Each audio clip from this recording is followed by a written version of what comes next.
My son took off to the coast with his wife and mother-in-law, leaving me behind at the farm to work in the garden. They thought they could steal my entire life, erase me like an old, useless piece of furniture. But what they didn't know was that a fire was about to ignite in a woman they thought they'd extinguished forever. This isn't just about money.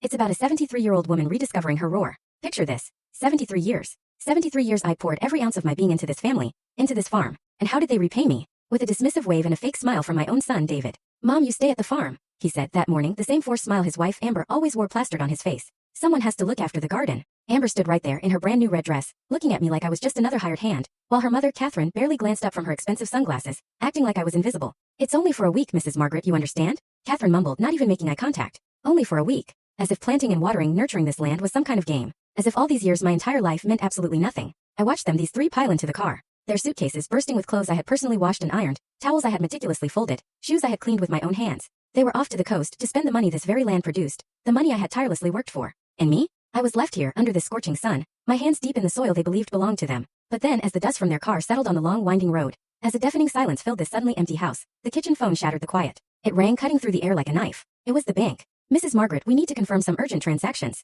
the voice on the other end said. My heart didn't just stop from fear. It was something far deeper. A cold, hard suspicion that had been growing inside me like a stubborn weed. What kind of transactions? I asked, even though deep down I already knew I wasn't going to like the answer. Your son David attempted to make a transfer of $50,000 this morning, and there are also attempts to change the ownership on several accounts. Since you are the primary account holder, we need your authorization. $50,000. That was the money we'd saved from selling the cattle just last month. That money was earmarked for fixing the leaking roof over my bed, for buying the medicine I desperately needed, for ensuring this farm, my farm, continued to produce. I don't authorize anything, I said, my voice barely recognizable, laced with a steely resolve I hadn't known I possessed. Block everything. Right now. I hung up the phone and just stood there.